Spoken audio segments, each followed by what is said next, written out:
تقال العصام العظام به ويا اللہ پاک تمہاری زبان کو مانگنے کی ہمت تب دیتا ہے جب وہ تمہاری دعاؤں پر راضی ہونا چاہتا ہے۔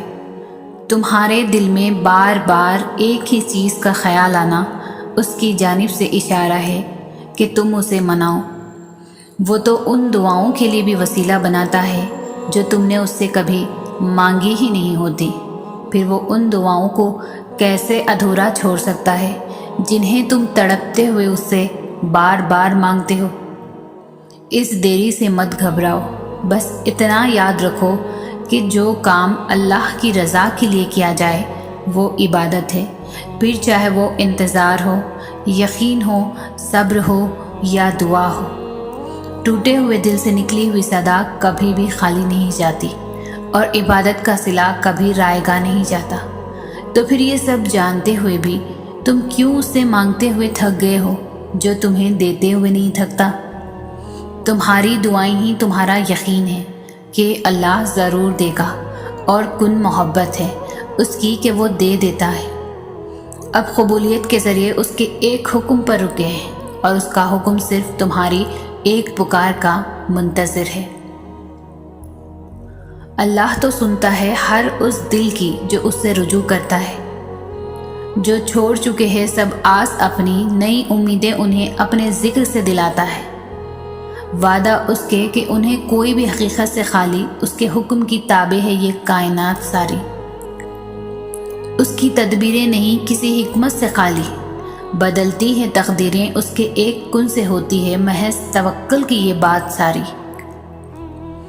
اللہ سے توفیق طلب کرو نیک کاموں کی، اور ان کاموں کی جن میں اس رب کی خوشی ہے، کیونکہ جب وہ رب تم سے راضی ہوتا ہے تو نوازتا ہے تمہیں بدلے میں بہت نیکیوں اور نعمتوں سے، اور دیتا ہے تمہیں وہ سب جس کے لیے تم نے دعا کی ہوتی ہے۔ اور جب تم ایک ایک قدم اس کی راہ میں آگے بڑھتے ہو، وہی ایک ایک قدم تمہارا فلاح کی طرف بڑھتا ہے۔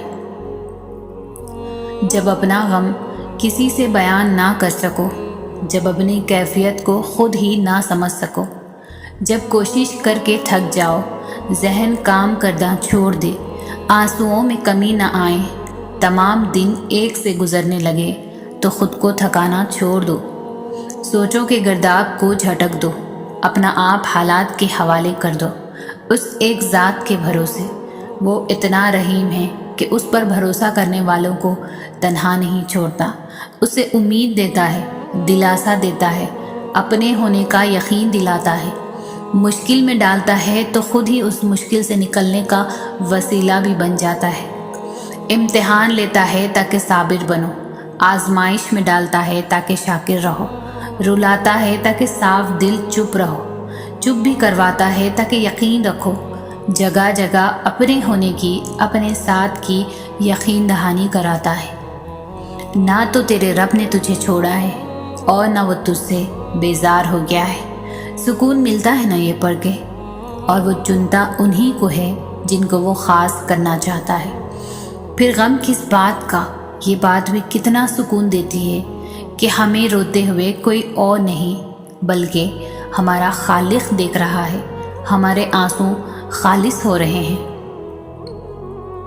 اللہ وہاں ہے جہاں توکل ہے، اللہ وہاں ہے جہاں صبر ہے، اللہ وہاں ہے جہاں توبہ ہے، اللہ وہاں ہے جہاں بھروسہ ہے، اللہ وہاں ہے جہاں امید ہے، اللہ وہاں ہے جہاں دعا ہے، اللہ وہاں ہے جہاں سجدہ ہے، اللہ نور ہے، اور اللہ ہر اس جگہ ہے جہاں اس کو یاد کرنے والا ہے۔ وہ جو تمہارے عیبوں پر پردہ ڈالے ہوئے ہیں، وہ جو تمہارے ہزار گناہ کرنے کے باوجود بھی تمہارے لیے توبہ کا دروازہ کھلا رکھتا ہے، وہ جو دن بھر تمہاری نافرمانی دیکھنے کے باوجود بھی صبح فرشتوں کے ہاتھوں رزق بھیجتا ہے، سوچو وہ رب تم سے کتنی محبت کرتا ہوگا۔ ایک دن تم اپنی دعاؤں کو جیو گے، اور پھر تم کہو گے کہ کتنا مشکل سمجھتا تھا میں اسے پانا جس کو آج میں نے پا لیا ہے۔ پھر تم یہ سوچ کر شکر کرو گے کہ تم نے اللہ سے مانگنا نہیں چھوڑا۔ اگر چھوڑ دیتے تو کیا انجام ہوتا تمہارا؟ اگر چھوڑ دیتے تو کیا دیکھ پاتے یہ معجزے؟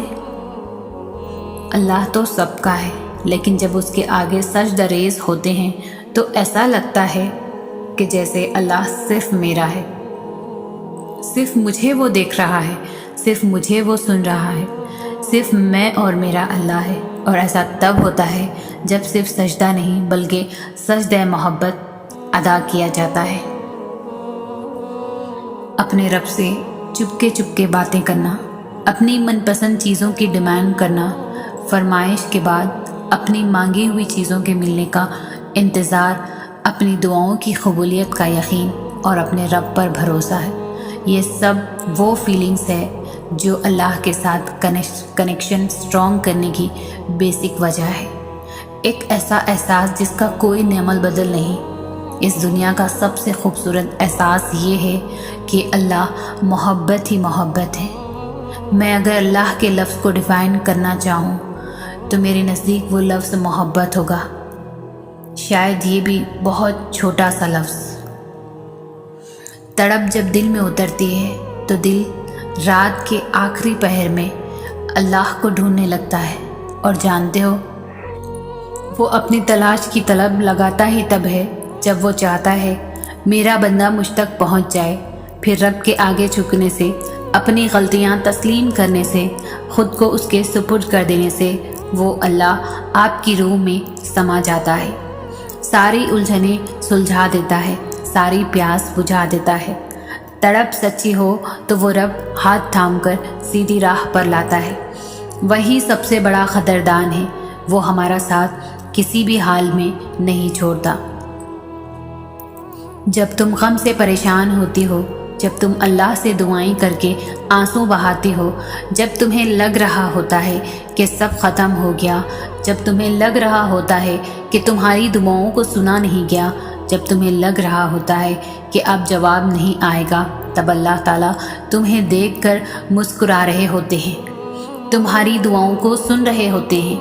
وہ مسکراتے ہوں گے تمہیں دعا مانگتا دیکھ کے، میری بندی مجھے کتنے پیار سے بلا رہی ہے، کتنی محبت سے دعائیں مانگ رہی ہے۔ اور اگر تمہیں پتہ لگ جائے نا کہ اللہ تعالیٰ نے تمہارے لیے کیا اجر رکھا ہے تو تمہیں کسی چیز کا غم نہیں ہوگا۔ تمہیں آزمائش چھوٹی لگنے لگے گی اور اللہ کی محبت غالب آ جائے گی، مگر ہر چیز کا ایک وقت اللہ تعالیٰ نے مقرر کر دیا ہے۔ تو تم بھی دعا کرو اور بہترین وقت کا انتظار کرو، اور نصیب سے مت گھبراؤ، وہ تو اللہ کے ہاتھ میں ہے جو تم سے بے انتہا محبت کرتا ہے۔ مایوس ہونا چھوڑ دے اور خود کو زیادہ پریشان کرنا بھی بند کریں۔ بس آپ اپنی طرف سے پوری کوشش کرتے رہیں، اپنے ارادے نیک رکھیں۔ آپ کا یہ سفر آپ کو تھکا بھی سکتا ہے اور آپ کو پریشان بھی کر سکتا ہے، لیکن پھر آہستہ آہستہ آپ کو چیزوں کی سمجھ آنا شروع آ جائے گی اور آپ اپنی منزل کو پالو گے۔ یاد رکھیں، آپ کی زندگی بہت عمدہ ہے اور آپ بھی بہت عظیم ہیں۔ آپ فی الحال جن چیزوں کا تجربہ کر رہے ہیں وہ صرف آپ کو زندگی کی اگلی سطح پر لے جا رہی ہے۔ آپ بڑھ رہے ہیں، آپ بہتر بنتے جا رہے ہیں۔ اپنے ارادوں کو مخلص رکھیں، محنت کریں، اور اللہ آپ کو ایسے راستے اور مواقع بھی فراہم کرے گا جن کے بارے میں آپ کبھی سوچ بھی نہیں سکتے تھے کہ وہ بھی موجود ہے۔ کبھی کبھی ہمیں وہ نہیں ملتا جس کی ہم طلب کرتے ہیں، تو کیا تمہارا فیصلہ اللہ کے فیصلے سے اچھا ہو سکتا ہے؟ ہرگز نہیں۔ بعض اوقات اللہ لوگوں کو آپ کی زندگی سے دور کر دیتا ہے کیونکہ وہ واحد گواہ ہے اس کا جو ان لوگوں کے دل میں آپ کے لیے ہے، جو وہ آپ کے لیے سوچتے ہیں اور جتنی وہ آپ کی قدر کرتے ہیں۔ جب اللہ ان کو آپ کی زندگی سے دور کر دے تو آرام سے رہو اور اس بات کا یقین رکھو کہ اللہ نے ایسا کیا ہے، اس نے تمہیں ان سب چیزوں سے بچانے کے لیے کیا جنہیں تم نہیں جانتے، اور جو کچھ وہ اپنے دلوں میں رکھتے ہیں، بے شک اللہ بڑا مہربان ہے۔ لہٰذا اس پر بھروسہ کرو جو تم سے ایک معمولی سی چیز کو لے کے تمہیں اس سے نوازتا ہے جس کے لیے تم نے کبھی ہاتھ بھی نہیں اٹھائے ہوتے۔ انسان تکلیف پہنچنے پر فوراً مایوس ہو جاتا ہے، جبکہ اللہ کے مخلص بندوں کا حال اس سے مختلف ہوتا ہے۔ وہ ایک تو دنیا کے طالب نہیں ہوتے، ان کے سامنے ہر وقت آخرت ہی ہوتی ہے، اور دوسرے وہ لوگ جو تکلیف پہنچنے پر بھی اللہ کی رحمت اور فضل سے نا امید نہیں ہوتے۔ وہ جانتا ہے کہ دنیا کی کمی بیشی اللہ کی محبت یا ناراضگی کی علامت نہیں ہے، بلکہ اللہ صرف آزماتا ہے کہ اس کی نعمتوں کا شکر کون ادا کر رہا ہے اور تکلیفوں میں کون صابر ہے۔ یقین رکھو اللہ تمہاری رضا اور چاہت کو ضرور پورا کرے گا۔ ایسا تو ممکن نہیں کہ اللہ تمہاری دعاؤں کو رائیگاں کر دے۔ تم اس کی چوکھٹ پر سر رکھو اور وہ تمہارے آنسوؤں کا بھرم نہ رکھے۔ وہ تو منتظر رہتا ہے اپنے بندے کا، اور کیا پتہ تمہاری ایک پکار تمہیں معجزوں کی جھلک دکھا دے۔ طویل سجدوں میں بہتے اشکوں کی دعاؤں کی تڑپ سے دیکھو۔ الغفور خدا کے کن فیکن کی یہ وہی صدا آ کھڑی ہے۔ صدیوں کی کہانی ہماری پل بھر میں مکمل کر دینے والا القادر خدا کا دیکھیے وہی بلاوا آ کھڑا ہے۔ وہ واقف ہے تمہاری ہر تڑپ سے، ان آنسوؤں میں لپٹی غموں کی چادر سے، وہ رات کی تنہائی میں جلتے ہوئے دیے کے انگاروں سے، وہ صبح میں چڑھتے ہوئے سورج کی چمکتی ہوئی روشنی سے، ان قہقہوں میں بسی ہر اداسی کی چبھن سے۔ ہاں وہ واقف ہے تمہاری سبھی نمازوں میں کیے گئے لمبے سجدوں کی سسکیوں سے۔ صبر شروع میں بہت مشکل لگتا ہے، کیونکہ ہم ان چیزوں سے آزمائے جانے کے عادی نہیں ہوتے جس سے ہمیں بے پناہ محبت ہوتی ہے۔ تب ایسا لگتا ہے جیسے دعائیں بھی بے بس ہو گئی ہیں، لیکن پھر جیسے جیسے وقت گزرتا ہے ویسے ویسے چیزیں بدلتی ہیں، پھر آہستہ آہستہ مخالف حالات بھی ہمارے حق میں بہتر ہونے لگتے ہیں اور دعائیں بھی ایک دم قبول ہونے لگتی ہے۔ تب سمجھ آتی ہے کہ صبر تو بس اس راستے کا ایک حصہ تھا جو ہمیں ہمارے پسندیدہ منزل تک واپس لے آیا ہے۔ ہم اجر کما تو سکتے ہیں، لیکن اس اجر کے ملنے کا وقت صرف اللہ ہی طے کرنا ہے۔ صبر صرف امتحان ہوتا ہے، ایسا امتحان جس کے بعد سب کچھ آپ کو ویسے ہی واپس لوٹا دیا جاتا ہے جیسے آپ سے لے لیا گیا تھا۔ تو آپ اللہ کے لینے پر صبر کریں، اللہ آپ کو دینے پر راضی ہو جائے گا۔ تمہیں کیوں لگتا ہے کہ وہ تمہیں کچھ دینا نہیں چاہتا؟ ارے وہ تو تمہاری دعاؤں کو پانے کے لیے کوشش دیکھتا ہے۔ وہ تمہیں دیکھتا رہتا ہے اور خوش ہوتا ہے کہ میرا بندہ مجھ پر کتنا یقین رکھتا ہے۔ جب تم انتہائی غیر یقینی حالات میں بھی اس سے مانگتے ہو تو وہ دیکھتا ہے کہ میرا بندہ میرے اختیارات کو بن دیکھے ہی کتنا مانتا ہے۔ دیکھی ہوئی چیزوں سے پیار کرنا تو آسان ہوتا ہے، مگر بن دیکھے تم رب کو مناتے ہو تو رب فرشتوں کو بلا کر کہتا ہے، دیکھو میرا بندہ بن دیکھے مجھ پر کتنا مان رکھتا ہے۔ جب تم دعاؤں کے کن کے لیے آسمان کی جانب تکتے ہو تو رب خوش ہوتا ہے کہ میرا بندہ جانتا ہے کہ میرے کن کا فیصلہ آسمان سے آئے گا۔ بس تمہیں یقین رکھنا ہے کہ جو تمہارا ہے اس تک تمہیں پہنچنا نہیں پڑے گا، بلکہ وہ خود راستہ ڈھونڈ کر تم تک پہنچا دیا جائے گا۔ یہ دکھ تو بس تمہیں اللہ سے آشنا کرانے کے لیے آتے ہیں، اور اداسی تمہارا امتحان ہوتی ہے کہ کب تک انتظار کرتے ہو۔ پھر تمہیں وہ سب واپس دے دیا جاتا ہے جس کے بارے میں تم اللہ سے باتیں کیا کرتے تھے، جس کے لیے تم راتوں کو اٹھ کر التجا کیا کرتے تھے۔